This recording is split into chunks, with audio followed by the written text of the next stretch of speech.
जायचं कशासाठी? जायचं ते फक्त आईसाठी जायचं. माझे 2 भावंड आहेत, माझे 2 भाऊबंद आहेत, त्यांच्याकडे जायचं. पण जी भाऊ प्रेम करतो, आई प्रेम करते, ते बापाचं प्रेम मला नाही मिळणार. आज चुलते माझ्यावर प्रेम करतील, चुलते म्हणतील ताई थांब नाही का परत जा खाली. पण नाही हो ताई, आज आम्ही इथं आलो ना आमच्या बापाकरता आलो. आज आमच्या बापाचं प्रथम पुण्यस्मरण आहे, वडिलांचं प्रथम पुण्यस्मरण आहे. मुलांना सुद्धा वाटत असेल ताई आज आम्ही एवढं शून्यातून ऐश्वर्य निर्माण केलं. शून्यातून ऐश्वर्य निर्माण करत असताना आमच्या वडिलांनी फार कष्ट घेतले, आम्ही सुद्धा फार कष्ट घेतले हो.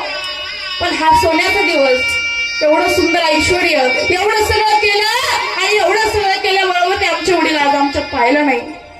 पत्नीला वाटतं बाई आज एवढं सगळं मुलांनी केलं, एवढी मुलगी सुंदर आहे, मुलीचं लग्न झालं, सगळं झालं, तिचा संसार सुद्धा छान रीतीने चालतोय.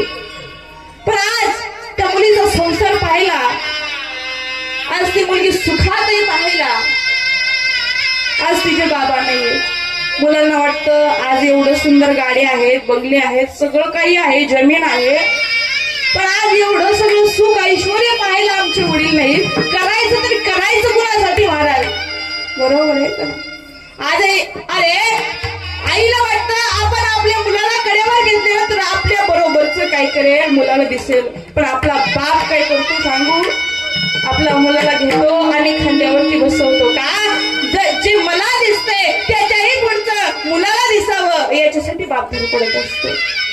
अरे असं कोरोनासारखं प्रसंग आला तर यदा कदाचित मी नसलो असलो तर माझ्या मुलाने कुणापुढे हात पसरू नये, भीक मागू नये याच्यासाठी मुलांना कठोर बोलणारा आपला बाप असतो. सगळेजण म्हणतात महाराज आमचा बाप लय कठोर बोलतो, आमचा बाप नाही आम्हाला आवडत. का आवडत नाही का? अरे कठोर बोलणारच बाप असतो, कठोर बोलणारच काय असतो? बाप असतो. सगळेजण म्हणतात आमच्या बापाला काहीच कळत नाही. ज्याला कळत असतं पण नाही कळत असं दाखवतो तो बाप असतो. सगळं कळतो, सगळं कळतं, पण दाखवतो फक्त मला काहीच कळत नाही असं दाखवतो. एवढं सगळं करतात, कुणासाठी करतात? आपल्यासाठी करतात. पण आपण काय करतो? आपल्याला त्याला कळत नाही, आपण सहज बोलून जातो आमच्या बापाने आपल्यासाठी काय केलं. अरे मी तर म्हणेन दादा म्हणताय